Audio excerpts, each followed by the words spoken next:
morning and welcome to Immigration Options for Startup Companies. This is Roger Royse. I'm the founder of the Royse Law Firm, a business, corporate, and tax law firm with offices in Northern and Southern California. We service technology companies. Primarily, about half of our work deals with international companies, so certainly this is a timely topic both for us as a law firm and for our listening audience. I'd like to introduce the head of our immigration department, Momal Iqbal. Momal works both with corporate and individual clients with employment-based immigration matters. Her practice includes both non-immigrant and immigrant business visa issues, including H-1B, L-1, L-2, and EB-5 investor visas. Prior to joining the Royse Law Firm, Momal was the Assistant Chief Counsel for the U.S. Department of Homeland Security, Immigration, and Customs Enforcement. So, Momal, I'm going to go ahead and turn it over to you in a minute here. I'd like to let the audience know that if you have questions, you'll find a text box if you're following along in the upper right-hand corner of your screen that you can type your questions into. And at the end of the presentation, Momal will respond to questions. At the conclusion of this presentation, Momal's materials will be saved on the royseuniversity.com website. Momal? Thank you, Roger. Good morning. I'd like to thank everybody for being here today. I am going to be going over the basic overview of visa options available for startup companies to work here in the United States. I will start off basically by giving you a basic terminology, basic introduction to the terminology in immigration that's commonly used throughout the process, and it's information that's important for you while you're on these different visas, while you're traveling, and to kind of keep in mind in terms of future immigration options. And then I will go into initial concerns for startups, the reasons why startups are kind of looked at with a little bit more scrutiny by the government, and hopefully throughout the presentation go over ways to kind of resolve some of those issues. And then I will be going through the various visa options, and then hopefully, if time permits, I'll be giving a brief overview of the green card process as well, and take questions. And if I can't make your questions in time for this webinar, I hope to be able to try to answer them by email if possible. So let's begin. I'd like to start off again by going over the basic terminology that you will encounter throughout this process. A non-immigrant is basically a foreign national who comes into the United States for a temporary purpose. This could be for business or pleasure, but their intention is to eventually go back to their home country. And the Department of State, before they issue any type of visa, especially non-immigrant visa, for the non-immigrant visas, has a presumption that people actually have an intent to stay in the United States.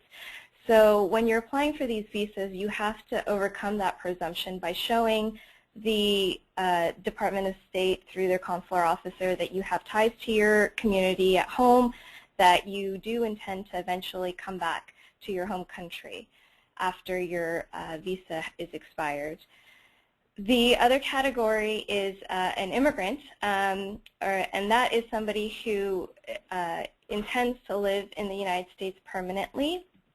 Now, the difference between these two, non-immigrant and immigrant intent, is very important, especially when you come to the border seeking permission to enter the United States. Now, basically, if you are on a non-immigrant visa, meaning that your intention is to leave the United States after your visa expires, you have to prove that intent at the border, basically. And then if you have a immigrant visa petition filed for you, sometimes when you get to that border then and they see that in the system, they can deny you entry based on that, saying basically that your intent is actually to live in the United States permanently. So it's really important to kind of understand what visa category you're coming into the United States with and what your intent is and how you're answering questions at the border based on that when the immigration officer, the Customs and Border Patrol agent, speaks to you. A lawful permanent resident is somebody who has a green card. They can work without restriction in the United States. And then I'd like to take a moment to just describe the difference between what your non-immigrant visa that is in your actual passport that you obtain abroad at an embassy versus your arrival departure record, your I-9 form, which I have a photo of in the slide. The non-immigrant visa is the actual visa that you obtain abroad, usually at an embassy, and that allows you permission to come to the border and seek permission to enter the United States based on that category. Now, that visa can expire 2 weeks after you enter the United States, could expire, while you're in the United States. And as long as your arrival departure record, your I-9 form, is valid, that is what is going to determine the length of stay that you are authorized in the United States. So that arrival departure record, your I-94 card, is the most important thing for you to kind of keep track of while you're here in the United States, because your actual physical visa could have expired, but as long as you are in valid status and within the time limit of your I-94 card, you can stay up until your authorized time based on that card. Now, the opposite of that is basically, many people think that, oh, I have a visitor visa here for 10 years, so I can come in and stay for 10 years, and that's not true. Again, your stay here in the United States is basically determined on your I-94 card. So you may have a visa that lasts for 10 years, but you're only authorized to stay as a visitor, perhaps based on your I-94 card, for 30 days or 6 months or however long the officer stamped you in for. So that's very important to keep in mind and to keep an eye on, because generally if you're in the United States and you want to change your status to another non-immigrant visa status, you have to be in lawful status here in the United States. So you want to make sure that your I-94 card is still valid. Now, specific issues for startups. Basically, USCIS, which is the U.S. Citizenship and Immigration Service, scrutinizes small businesses. It makes things a little bit difficult for startups. It's basically due to the newness of the company. It's harder to file and sponsor employees for visas or green cards because the company is new and it generally doesn't have documentation to show that it is a long-standing viable company that has revenue through like quarterly statements, public records, information on the web, because you're just kind of starting up. USCIS is kind of used to seeing applications from larger companies like Google or Facebook, IBM, those types of companies. So it becomes a little difficult for startups and smaller businesses to apply for visas and sponsor employees for green cards based on that. Now, just yesterday, USCIS released their fraud indicators that were released based off of a lawsuit over a Freedom of Information Act request.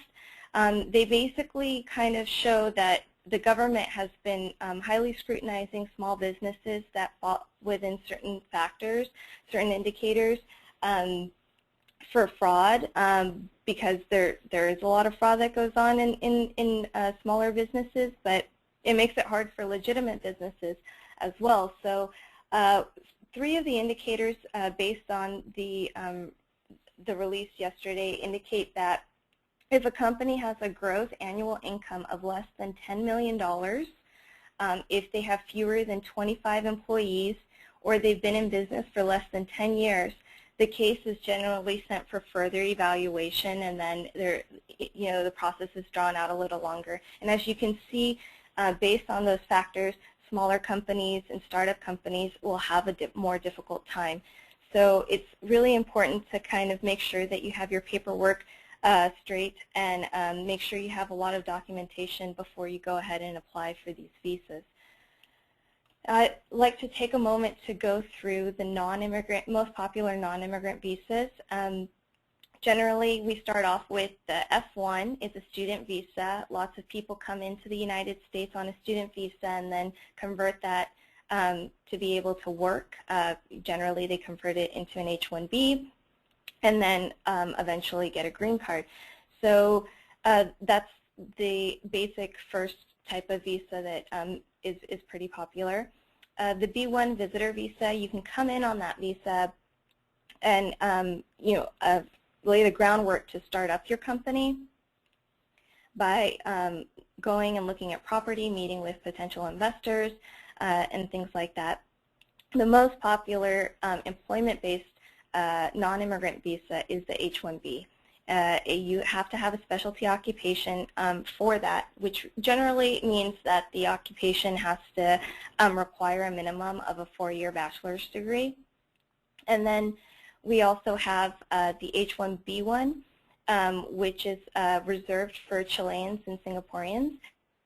So they have a separate cap that is dedicated to them. So the restrictions on obtaining H-1B, it's similar to an H-1B, but there's a specific number allotted specifically for the Chileans and Singaporeans. And that's the same with the E3 for Australians. So as I will be speaking in just a moment about the H-1B cap, people from Chile, Singapore, and Australia have a little bit of an easier time because their caps are generally not met. So they can easily apply for one of those visas. And it's very similar to the H-1B, the requirements. And we'll be going over those in just a minute.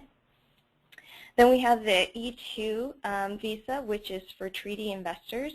If you come into the United States and want to set up a business as an investor, you can do that, and then you can also have employees from your home country as well that can come in on the E2 visa. And now the O1 visa is for extraordinary abilities. This is generally reserved for people at the top of their fields, or business managers who are very well known, who have done great things in the business world. You could probably get away with an O1. And then the next one is the TN visas that are available for Canadians and Mexicans. Those are generally, you can apply for them at the border, and there's a list of occupations based on the treaty that allow you to do that. The reason it's not the best for startups is just because you generally have to have an employer. You can't be self-employed on the TN.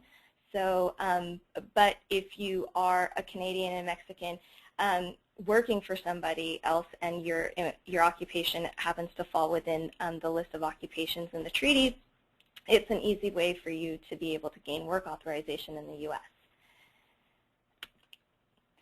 So I'd like to go into a little bit more detail on the F1 student visa and how you can work on that visa.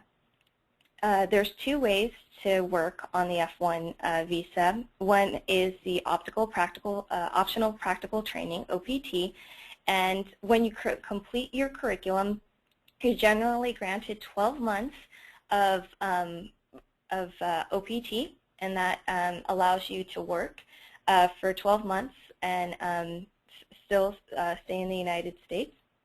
The job has to be related to your degree program. You can't be unemployed for more than 90 days, and you just have to report to the school where you're going to be working. And you actually can be self-employed, but it has to be related to the field that you were studying in. Now, you're only granted 12 months, and there's only one extension available, and those are for graduates with STEM degrees, and those are science, technology, engineering, or math degrees. If you're a graduate of one of those programs, you can obtain an extension for 17 months, as long as your employer is enrolled in E-Verify. Now, that's really helpful for young entrepreneurs who own their own businesses and want to take the time to develop those, develop their business and don't have a way to kind of change their status right away. This allows you a year, and if you're a STEM grad, an extension of 17 months to be able to go ahead and start up your company. And then, as I'll be explaining, there is an H-1B cap. If that has been met for the fiscal year, this also allows people to be able to work even though the H-1B cap is met, so you can't obtain an H-1B. And then also the nice part about this is you can work for equity while you're on an OPT program. That's the first OPT available to you. The second, while you're on the F1 visa, is a curriculum practical training, and that is basically an internship program while you are still in school. The internship, the program has to be part of the curriculum, and it has to be approved by your school. And you can work on this for a year, but if you work for the full year, full-time, while you are on CPT, you forfeit your right to OPT, the OPT. So it's you know, if you're keeping an eye on the days, you should probably try to minimize, you know, not work a full year on your CPT, so that way you can reserve that other year afterward, after you graduate, to be able to stay in the United States and find work and work. The most popular, as I said, non-immigrant visa is H-1B. It's for specialty occupations. It's the most commonly used and very difficult to obtain sometimes when the cap is reached. So it's available to workers in specialty occupations, and what that means is that the position requires a bachelor's degree or higher, and the foreign national has the required bachelor's or the work experience in the particular field. So it's not only important for the job itself to require a bachelor's degree or higher, but that individual has to have the degree in that field. So, for example, a software engineer would need a degree in engineering or electrical engineering, but he can't have a degree in English, for example, because that's unrelated to the job of being a software engineer. So it's that's kind of important to keep track of. And if you don't have a bachelor's or higher, your work experience can be used. Generally, it's a 3 to 1 kind of transfer, where basically 3 years of work experience equals 1 year of education. So that is that can also be used, and generally a evaluation is required by an expert to kind of explain how your work experience is equivalent to a bachelor's degree, or if you have a bachelor's degree from a foreign university and not a U.S. university, generally you need an evaluation to say that the university's degree from, say, India, for example, is equivalent to a 4-year degree here in the United States. This visa is a dual intent visa, which is important to note because if you are traveling on an H-1B, you can actually have an immigrant visa petition filed on your behalf. So your employer can file a green card for you, file for a green card, and while you're traveling, you can continue to enter the United States on your H-1B because it is a dual intent. So you're basically telling the government that your intention may be to remain in the United States, even though it's a non-immigrant visa. So in the H-1B category, that's okay to have the dual intent. It's initially issued for 3 years with a 6 years max, and there's very few exceptions to the 6 years. If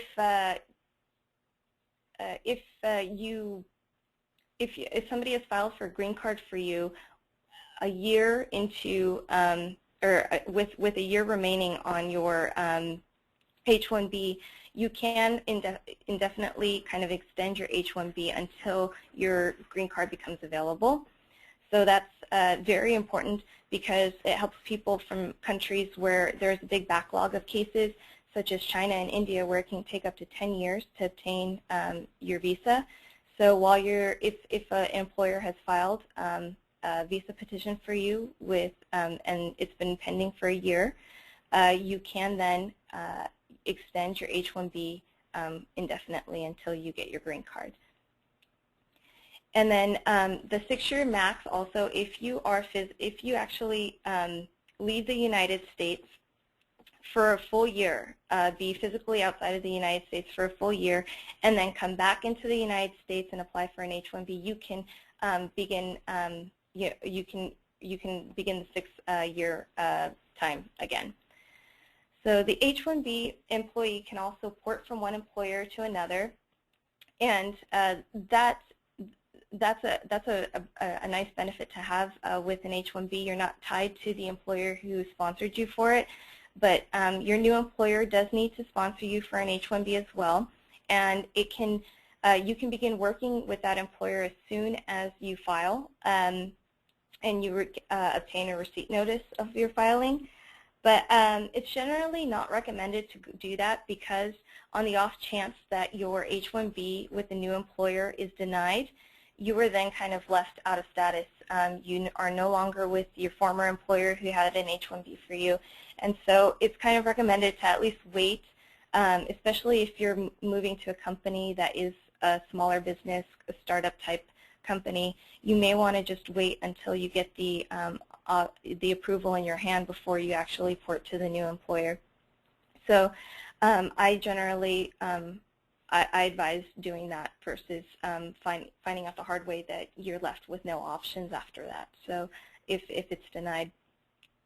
And as I mentioned, the H-1B does have a cap. There's an annual cap of $65,000 every fiscal year, and the fiscal year begins, it runs from August 1st of the year prior. So for example, we are already in fiscal year 2013. That started on October 1st of 2012. And you can file for the next fiscal year beginning in April. So people who are filing for fiscal year 2014 can actually begin filing in April of 2013. And it's really important to try to kind of get your application in as soon as possible, because the cap is this year was met within the first few weeks of April. And although there are 65,000 H-1Bs allotted every year, there are 20,000 that are allocated for U.S. graduates holding a master's or higher. So if you're an MBA program or something like that, or a PhD program, you have an additional, you're more likely to get an H-1B just because there are an additional 20,000 held in reserve for people who are graduates with a master's or higher.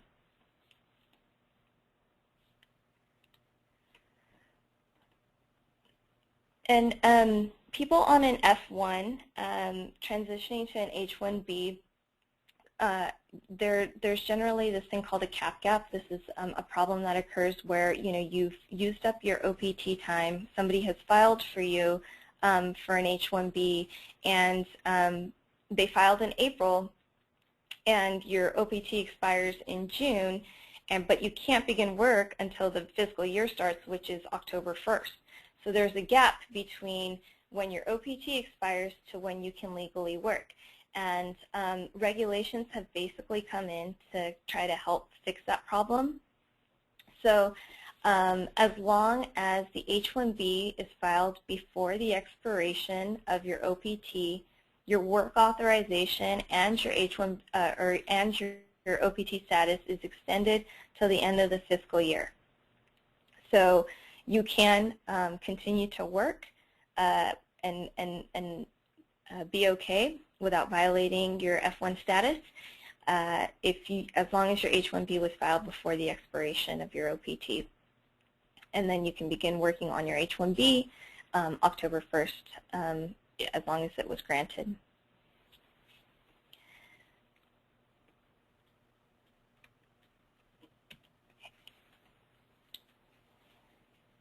So other ways that people can be cap exempt and not subject to that limited number of H-1Bs available There are a few ways of doing that.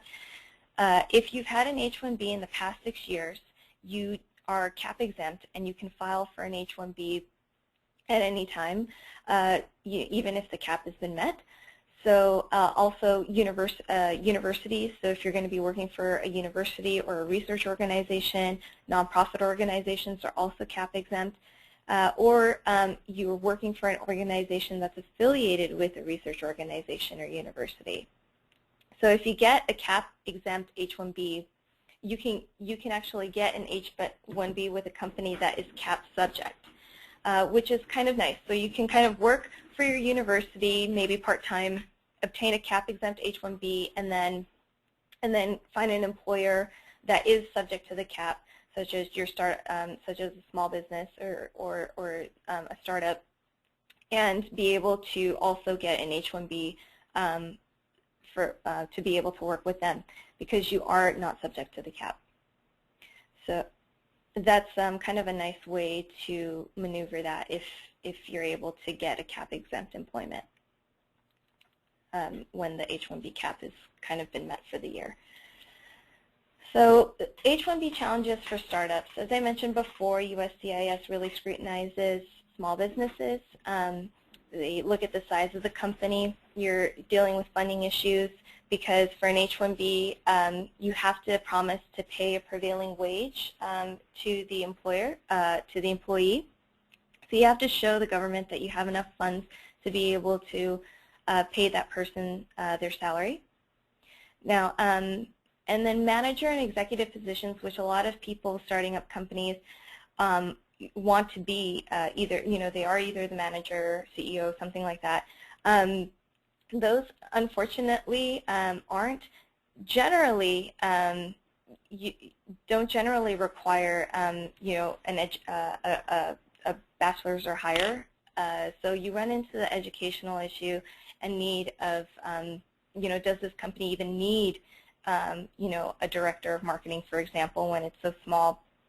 So it's not only whether or not the the business is small, but do they actually even need that that work title? Do they actually need the employee in that position?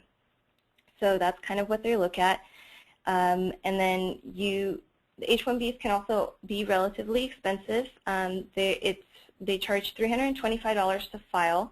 There's a $500 fraud fee, and then depending on how many employees you have, either there's a $750 or a $1,500, what's called an ACWIA fee. It's a fee to help make U.S. workers, train U.S. workers that the government is collecting from people who are applying for foreign workers to come into the United States.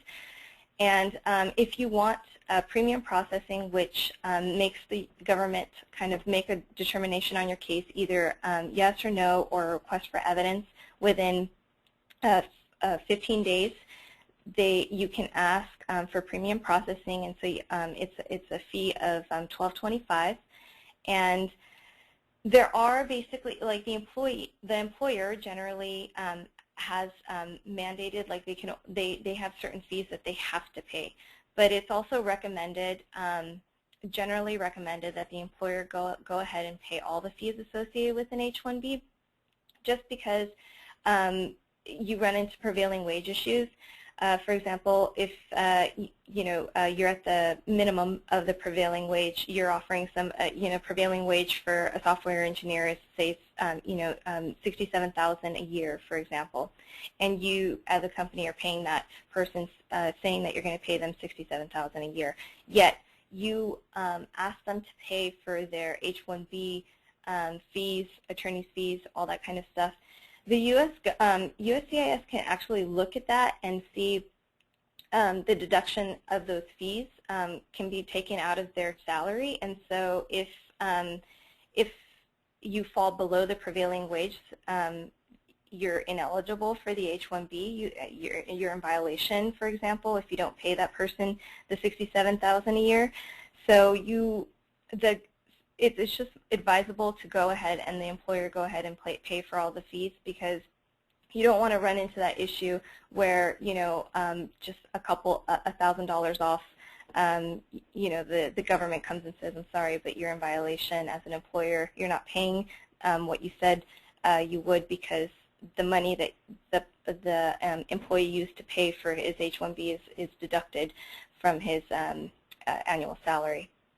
So that's kind of an important thing to think about, and that's why a lot of immigration attorneys suggest that employers pay for the H-1B fees. Also, H-1Bs are very, very time sensitive. As I said, there is a cap, and the cap is generally met very early in April, so you want to try to file as soon as you can. And this creates a problem sometimes where people who are attending university, for example, you might not be able to get your degree in time of filing in April. So, you want to kind of look into ways to maneuver around that and plan accordingly. And so, say, for example, you are attending university and you don't have your degree yet, and April comes up, and you are April comes up and you want to be able to file for H-1B, but you don't actually have the physical degree in your hand. What you can try to do is get your university to say that you completed, and as long as you have completed, all of the requirements for your degree. You could get a letter from your university saying basically you have completed those requirements and file your application in time to meet the cutoff for the H-1B season. So that can be a nice tactic to use as well. So there's also a lot of employer restrictions associated with H-1Bs. As I said, you do have to pay the prevailing wage. And then you could also try to say, if you're a startup and you don't have the funds available in your account to show that you have enough to pay the prevailing wage for your employees, you could try to get a letter from a VC saying that they will fund you with a letter of intent. If you can show that you have contracts for clients to prove income and you're just waiting on executing those contracts, that could also be a way of showing that you have the funds available to go ahead and be able to pay your employees. There's also restrictions on off-site placement. There's also record-keeping requirements. You have to be able to maintain a public access file. So anybody who feels, basically anybody in the public can ask and demand to see that file. This is a way to protect U.S. workers. Basically, in that file, you show exactly what that H-1B employee is making, what kind of benefits they receive, to make sure that they're equivalent to basically what a U.S. worker would be entitled to. Another, con on the H-1B, I guess, is your spouse, if you have one, isn't given work authorization. And so that could be a limiting factor of an H-1B. And for a lot of startups, one of the biggest challenges with filing for an H-1B is trying to establish an employer-employee relationship. USCIS has a very limited definition of what that is. Basically, it's determined around control of the employee. And the question is basically, is there someone that is controlling this employee's work? So this can be proven very difficult when you own 50% or more of a company. So the best way to kind of try to avoid that while you're kind of trying to figure out how can I start create my company and apply for an H-1B for myself. Basically, you could try to limit how much ownership you have of the company, try to make it less than 50%. If you own more than 50%, consider conveying stock to a really trusted friend, or make sure you don't have more than 50% of the voting rights, or have a separate board of directors that handles the hiring and firing of employees. Basically, you can't have control over your firing. Somebody else should be able to have that decision-making ability, and you have somebody to report to, such as a board. That can look over your work or determine whether or not you are abiding by whether or not you're a good enough employee. So you should also have an employment contract, even if it's with your own company, just to show that you are an employee of the company, and sign whatever documents that you would expect an employee to sign, such as like non-disclosure agreements or covenants not to compete, etc. So you should be treating yourself the way you would treat an employee of your organization. So those are some options to look into in order to overcome the challenge of being an owner and applying for an H-1B. So some of the pros of an H-1B is that you can have several H-1Bs at one time. You can work for several employers simultaneously as long as you have an approved H-1B from each employer, and you meet all the requirements for that. Also, it's a dual intent visa, so somebody can sponsor you for a green card, and you can have that pending while you travel. So as I mentioned before, USCIS's fraud profile, which targets small companies and newly formed companies.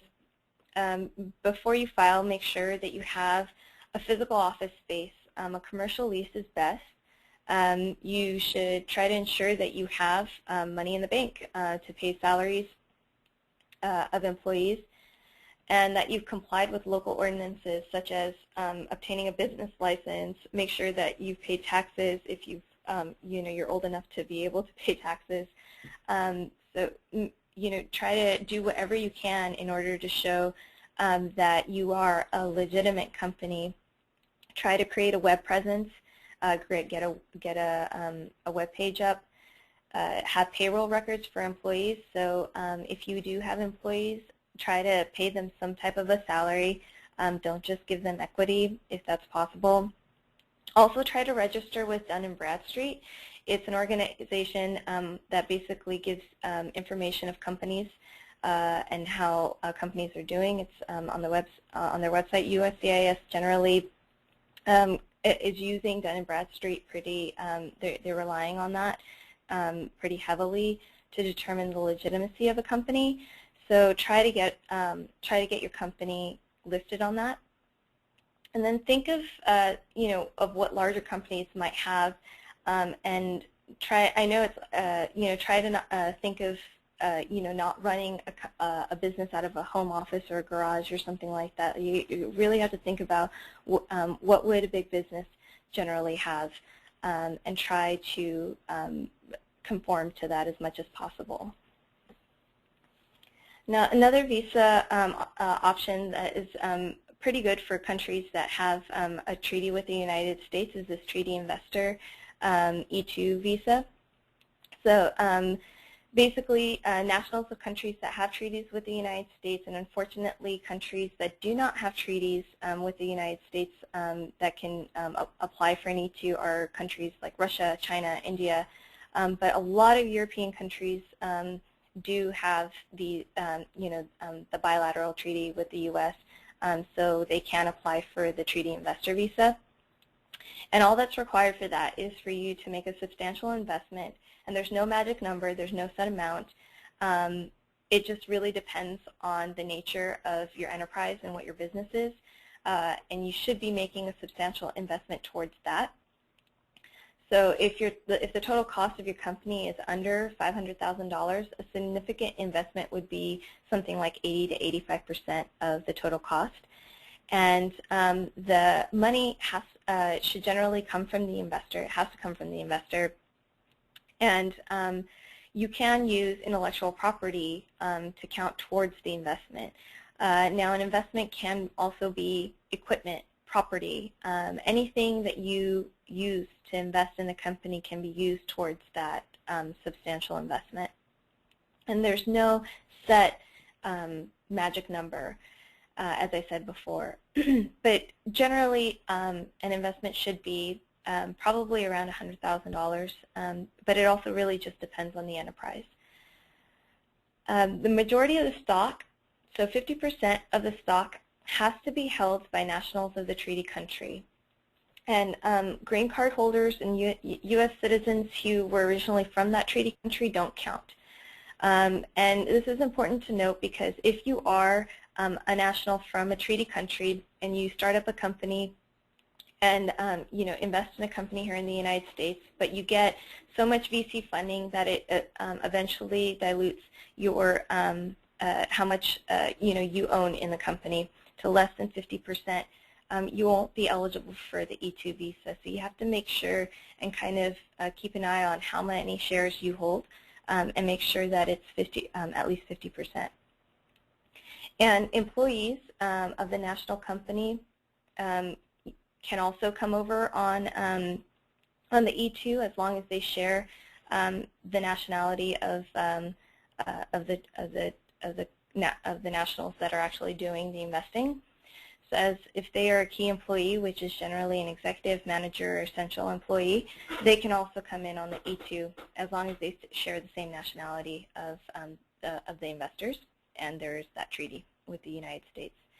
And that is kind of nice because you also don't need a minimum requirement of employment abroad. So, say you're a company in Germany and you want to set up a company here in the United States, and you go ahead and invest and create the company, but of a great software engineer, for example, in your country that isn't an employee of your company now, but you'd like to bring them over to kind of get things going in the United States. You can actually bring that person over, and as long as they are employed with the company. There's no limited, and there's no time requirement. You could have just hired them yesterday. So that's something that comes into consideration, especially when you're thinking about like L1s and stuff that we're going to be discussing later.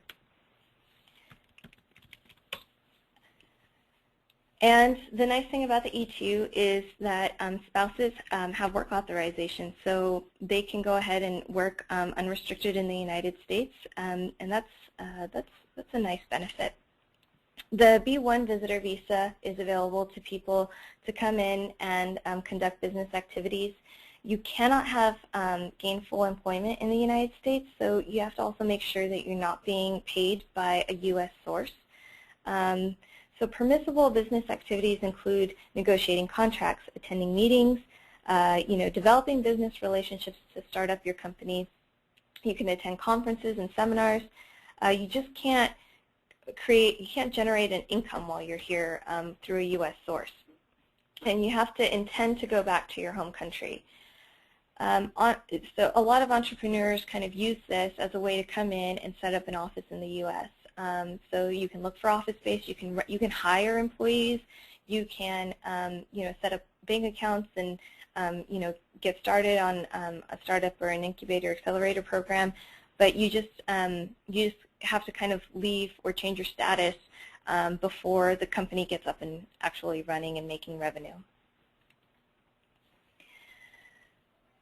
Another visa option is, as I mentioned before, the TN visas for Canadians and Mexican nationals. These are for professional activities, and as I mentioned, there's a list of occupations in the treaty that you can look at and see whether or not your professional occupation falls into that list.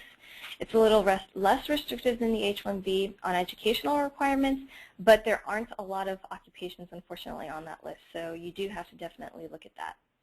And you don't have to worry about the prevailing wage issue as you do on an H-1B, but the only problem with the TNs is that you can't be self-employed. You need a job offer from somebody here in the United States, and it can't be for a company that you have a substantial ownership interest in. You are generally given entry into the United States for 3 years at a time.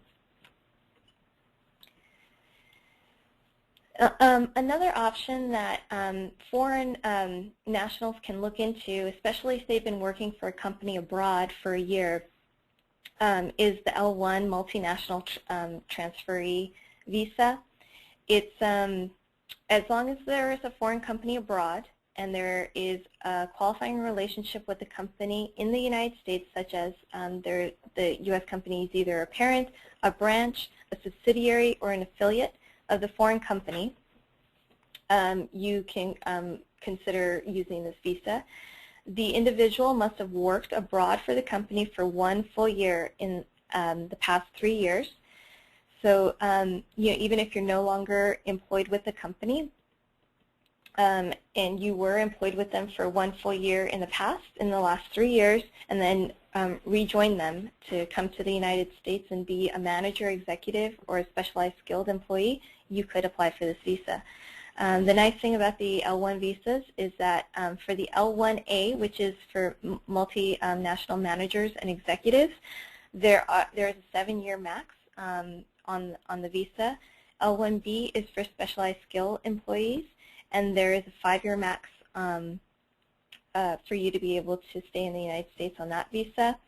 But if you come in to set up an office in the U.S., you're only given the L1 for a year, and then you have to apply for an extension. And that basically, you have to show that your company that you started is viable, it's doing business, and that it either in that 1 year has the need, has created a need for a manager and executive. Spouses can also obtain work authorization on this visa, and it's difficult for startups just starting off in the United States unless you already have the working relationship where you've worked abroad for a year. Now you can visit the United States while you're abroad and working for that company, except the time that you spend in the United States doesn't count towards that 1 year. So you have to be physically abroad for a 1 full year before you can apply for the L1 visa. And this could be a good option for people who are already, who have started companies abroad and are looking for ways to expand their companies here into the United States. And how are we looking on time? We have about 13 minutes left. 13 minutes. Okay. I'm just going to go over very briefly green card options and green card issues. There are a couple of ways to obtain green cards in the United States.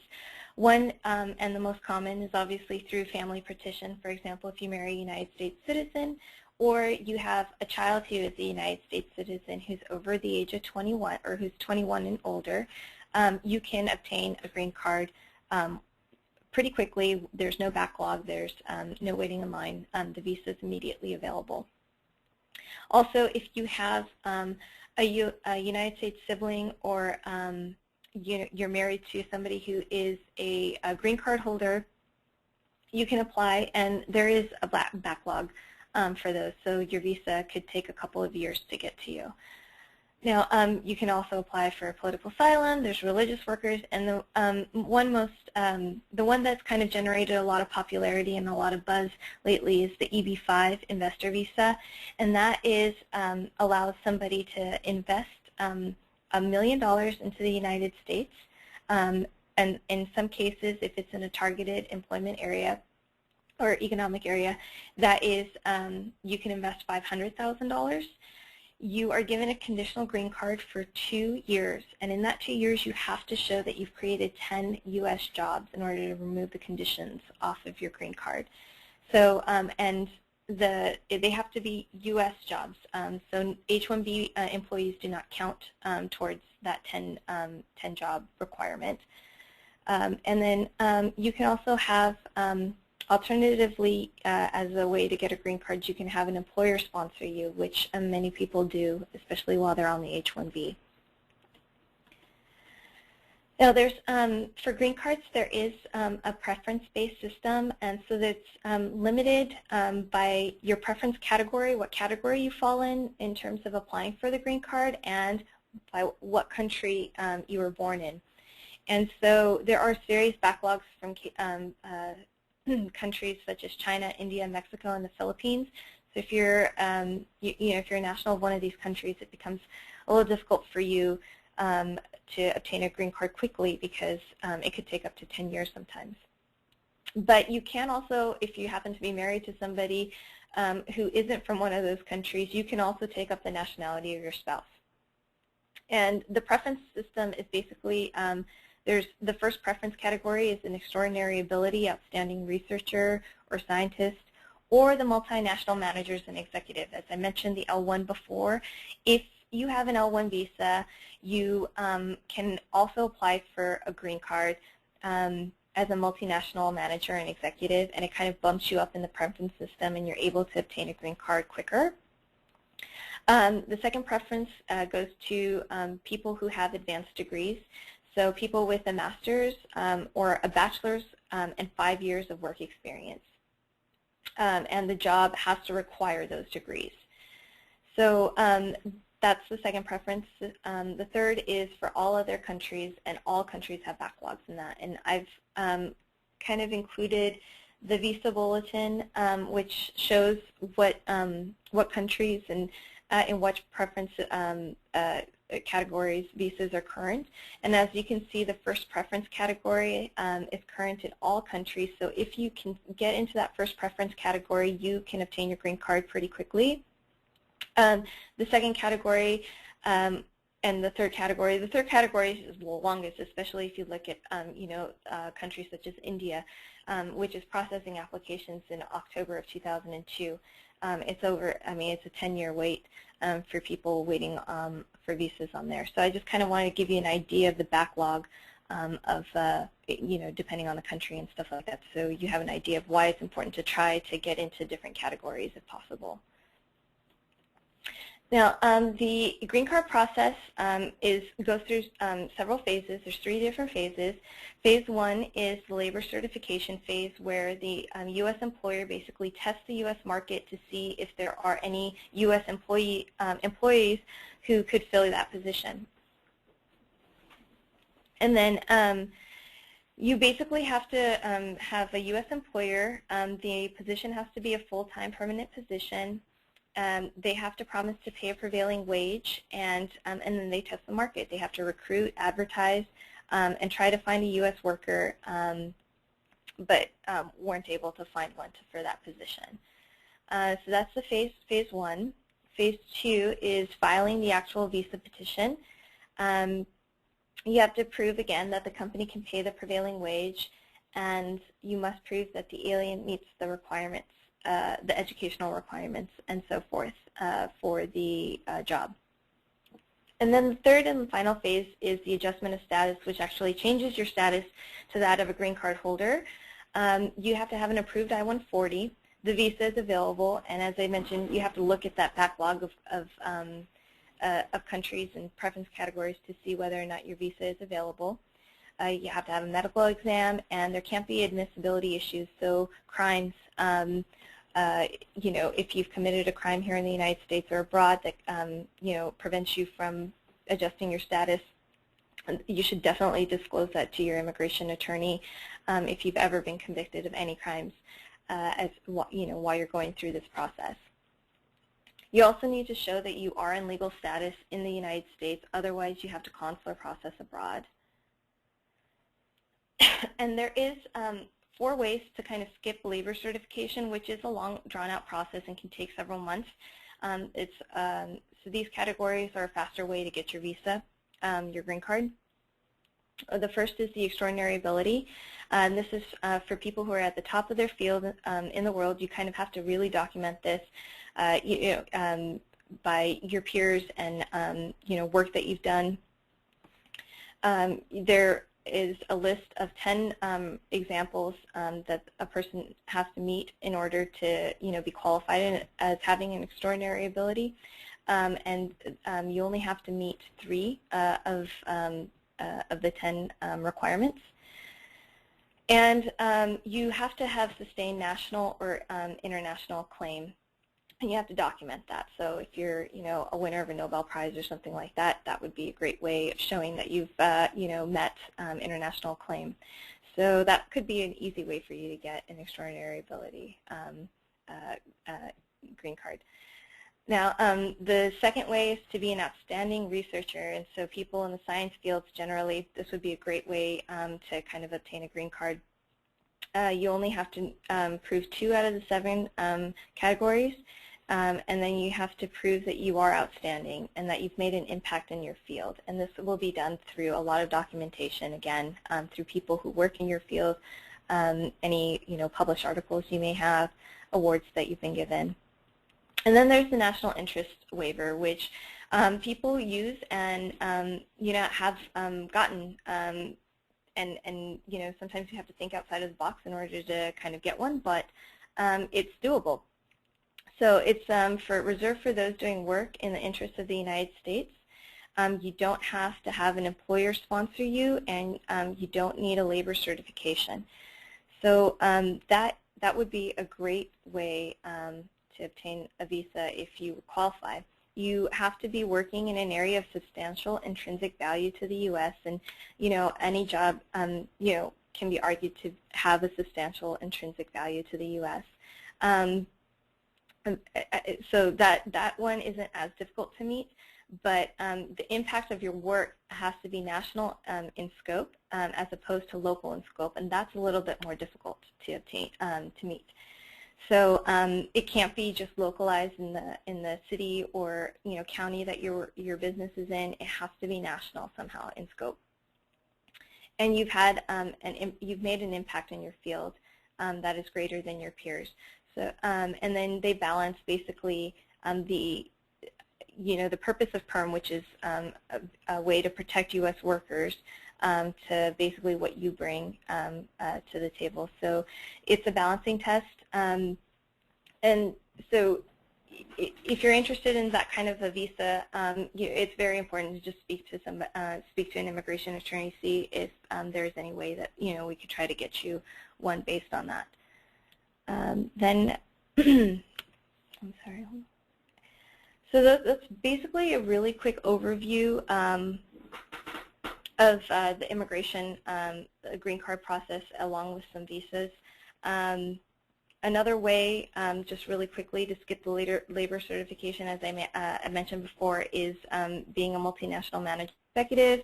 You have to have worked outside the U.S. for a year. It's basically the same requirements as a L1 visa that we've already kind of gone over.